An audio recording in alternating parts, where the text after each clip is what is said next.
নমস্কার আমার প্রিয় বন্ধুরা, তোমরা সবাই কেমন আছো? আশা করি ভালো আছো আর আমিও খুব ভালো আছি। প্রিয়াঙ্কা বেঙ্গলি ব্লগে তোমাদের আরও একবার স্বাগত, শুভেচ্ছা ও ভালোবাসা। আজ চলে এলাম আরও একটা ব্লগ ভিডিও নিয়ে প্রতিদিনের মতো। আর আজকে একটা রেসিপি বানাবো। এই যে মাছ, সকাল থেকেই ভিডিওটা শুরু করেছি আজকে। আর আজকে বাজার থেকে এই জ্যান্ত মাছটা নিয়ে এসেছি। এই দেখো রুই মাছ, একটা বড় রুই মাছ নিয়ে এসেছি।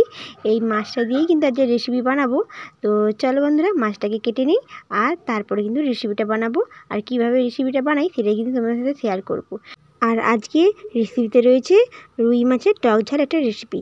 তো দেখো বন্ধুরা, মাছটাকে কেটে নিয়েছি। এবার আমি সবজিটা শেয়ার করি। আর এখানে শুধু মাছের রেসিপি বানাবো না, আরও একটা রেসিপি বানাবো। এই যে চিচিঙ্গার একটা রেসিপি। তো দেখতে থাকো ভিডিওটি, তাহলে জানতে পারবে কীভাবে বানাই আমি রেসিপি দুটো। তো দেখো বন্ধুরা, প্রথমে মাছের যে টক ঝাল রেসিপিটা বানাবো তার জন্য তোমাদের সাথে মশলাগুলো শেয়ার করে নিচ্ছি। এই যে সর্ষে, গোটা সর্ষে, এছাড়া গোটা পেঁয়াজগুলো রয়েছে। এখানে রয়েছে পেঁয়াজ কুচি, কাঁচা লঙ্কা কুচি আর দুটো আমসুটো। তো দেখো বন্ধুরা, প্রথমে মশলাগুলোকে বেটে নিয়েছি। এই যে সর্ষে বাটা আর পেঁয়াজটাকেও না আমি বেটে নিয়েছি। আর এই মশলাগুলো তোমার সাথে শেয়ার করেছি। এই মশলা দিয়েই কিন্তু টক ঝাল রেসিপিটা বানাবো রুই মাছের। তো দেখো বন্ধুরা, রেসিপিটি বানানো শুরু করি। তার আগে আমি প্রথমে মাছটাকে নুন হলদি মাখিয়ে ভেজে নিচ্ছি এক এক করে। তো দেখো বন্ধুরা, মাছগুলোকে আমি দিয়ে ভালো করে ভেজে নেব প্রথমে। তো ফাইনালি মাছগুলোকে ভেজে নিয়েছি। এই দেখো কমপ্লিট। এই যে মাছ ভাজা হয়ে গিয়েছে। এবার কিন্তু এই মাছের তেলেতেই কিন্তু রান্নাটা আমি চাপিয়ে দেব। তো তারপরে দিয়ে দিলাম পেঁয়াজ বাটা। দেখো বন্ধুরা, পেঁয়াজ বাটাটাও দিয়ে দিচ্ছি। এবার কিন্তু আমসুটো আর পেঁয়াজ বাটাটাকে ভালো করে কিছুক্ষণ আমি ভেজে নেব এইভাবে। তো দেখো বন্ধুরা, ভালো করে আমি কিছুক্ষণ কিন্তু এটা ভেজে নেব, নাহলে কাঁচা ফ্লেভার থাকে পেঁয়াজের। আর রুই মাছের রেসিপি যদি এভাবে বানানো যায় খেতে কিন্তু দারুণ লাগে, টক ঝাল বেশ দারুণ। তো দেখো বন্ধুরা, পেঁয়াজটা ভাজা হয়ে গিয়েছে এইদিকে। এবার আমি দিয়ে দিচ্ছি দুটো কাঁচা লঙ্কা কুচি, এই যে একটু ঝাল করার জন্য। আর তোমরা এখানে গুঁড়া লঙ্কা ব্যবহার করতে পারো, কোনো অসুবিধা নেই। তবে আমাদের কাঁচা লঙ্কা ব্যবহার করা হয়, মানে খাওয়া হয়, সেই জন্য কিন্তু কাঁচা লঙ্কা দিয়েছি।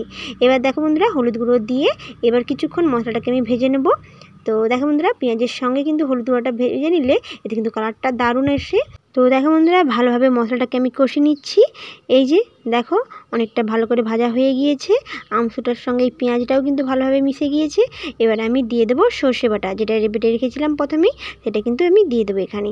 তো দেখো বন্ধুরা, পরিমাণ মতো সর্ষে বাটাটা দিয়ে দিচ্ছি। এই যে দিয়ে কিন্তু আরও কিছুক্ষণ আমি মশলাটাকে কষিয়ে নেব। এতে কিন্তু সর্ষে বাটাটাও কিন্তু মশলার সঙ্গে মিশে যাবে একসঙ্গেই, আর মশলারও কিন্তু কাঁচা ফ্লেভার থাকবে না। তো দেখো বন্ধুরা, ফাইনালি হয়ে গিয়েছে মশলাটা ভালোভাবে কষানো। এই যে তোমাদের সাথে একবার শেয়ার করে নিই, এই যে সুন্দরভাবে কিন্তু মিশে গিয়েছে। এবার আমি এখানে অল্প করে একটু জল দিয়ে দেবো, এতে কিন্তু মশলাটা আরও একটু ভালোভাবে কষানো হয়ে যাবে। না হলে এরকম যদি শুকনোভাবে বেশিক্ষণ কষানো যায় তাহলে কিন্তু নিচে লেগে যেতে পারে। তো দেখো বন্ধুরা, ফাইনালি অল্প করে আমি জল দিয়ে আরও কিছুক্ষণ মশলাটাকে আমি কষিয়ে নেব। এতে কিন্তু সর্ষের সঙ্গে এই মশলাটা কিন্তু ভালোভাবে একটা সুন্দর কষানো হয়ে যাবে। এছাড়া কিন্তু টেস্টও কিন্তু ভালো আসবে এভাবে একটুক্ষণ কষিয়ে নিলে। কারণ মশলাটা কষানোতেই কিন্তু তরকারির স্বাদ আসে, সেই জন্য একটু মশলাটাকে ভালোভাবে কষিয়ে নেবে। তো দেখো বন্ধুরা, ফাইনালি সুন্দরভাবে কষানো হয়ে গিয়েছে। এই দেখো অনেকটা হয়ে গিয়েছে। আমি আরও কিছুক্ষণ আমি এভাবে কষিয়ে নিয়েছি। এই দেখো অলরেডি দেখো তেলগুলো কিন্তু হালকা হালকা ভেসে চলে আসছে। এবার কিন্তু কমপ্লিট। এই দেখো মশলা কষানো কিন্তু সুন্দরভাবে কমপ্লিট। এবার কিন্তু আমি জলটা দিয়ে দেবো। আর বেশিক্ষণ নাড়ার দরকার নেই, কারণ জলটা অলরেডি মারা গিয়েছে। এবারটা আমি পরিমাণ মতো একটু জল দিয়ে দিচ্ছি। আর এই টক ঝালে একটু অল্প ঝোল রাখবে, তাহলে কিন্তু ভালো লাগে। সেই জন্য অল্প করে জল দিয়ে আমি কিছুক্ষণ ফুটিয়ে নেব। আর দেখো এখানে কিন্তু সুন্দর একটা কালার চলে এসেছে। এই দেখো তেলগুলো কিন্তু হালকা হালকা ভেসে যাচ্ছে, এছাড়া কিন্তু কালারটা কিন্তু খুব সুন্দর চলে এসেছে। এবার আমি কিছুক্ষণ এই রেসিপিটা তরকারিটা ফুটিয়ে নেব। তো দেখো বন্ধুরা, ফুটে গিয়েছে। এই যে এবার কিন্তু আমি মাছগুলোকে দিয়ে দেবো এক এক করে। তো দেখো বন্ধুরা, এইভাবে মাছগুলোকে দিয়ে দিচ্ছি। এবার মাছগুলো দিয়ে আরও কিছুক্ষণ আমি ফুটিয়ে নেব এই মাছের সঙ্গে, এই জলটাকে ঝোলটাকে আর কি। এতে কিন্তু সুন্দরভাবে মাছগুলো মশলাটা মিশে হয়ে যাবে কিছুক্ষণ এই ঝোলেতে। তো দেখো বন্ধুরা, ফাইনালি আমি ফুটিয়ে নিয়েছি। এই যে কমপ্লিট। তো দেখো এই যে হয়ে গিয়েছে। এবার কিন্তু আমি তুলে নেব। এই অল্প ঝোল কিন্তু রাখবে, তাহলে কিন্তু এই টক ঝালের ফ্লেভারটা ভালোভাবে পাওয়া যাবে। তো দেখো বন্ধুরা, ফাইনালি তুলে নিয়েছি। আর দেখো কালারটাও কত সুন্দর এসেছে। এটা কিন্তু খেতেও কিন্তু দারুণ লাগে এই টক ঝাল। এবার তোমাদের সাথে আরও একটা রেসিপি শেয়ার করে নিই। এই যে চিচিঙ্গা, আজকে কিন্তু চিচিঙ্গা ভাজি করব। তো দেখো বন্ধুরা, চিচিঙ্গা ভাজিটা আমি কীভাবে করি সেগুলো দেখতে থাকো। তো দেখো বন্ধুরা, ফাইনালি চিচিঙ্গাতে আমি নুন এবং হলুদ গুঁড়ো দিয়ে দিচ্ছি। এই যে দিয়ে একটু ভালো করে মাখিয়ে নেব চিচিঙ্গাটাকে। তো দেখো বন্ধুরা ভালো করে মাখিয়ে নিয়েছি, এই যে কমপ্লিট। এবার আমি এই চিচিঙ্গাটাকে ভাজি করে নেব। তার আগে আমি তোমাদের সাথে মশলাটা শেয়ার করি। এই চিচিঙ্গা ভাজি কী কী দেবো। এখানে রয়েছে গোটা জিরে, এছাড়া রয়েছে পেঁয়াজ কুচি, অল্প করেই পেঁয়াজ কুচি দিয়েছি।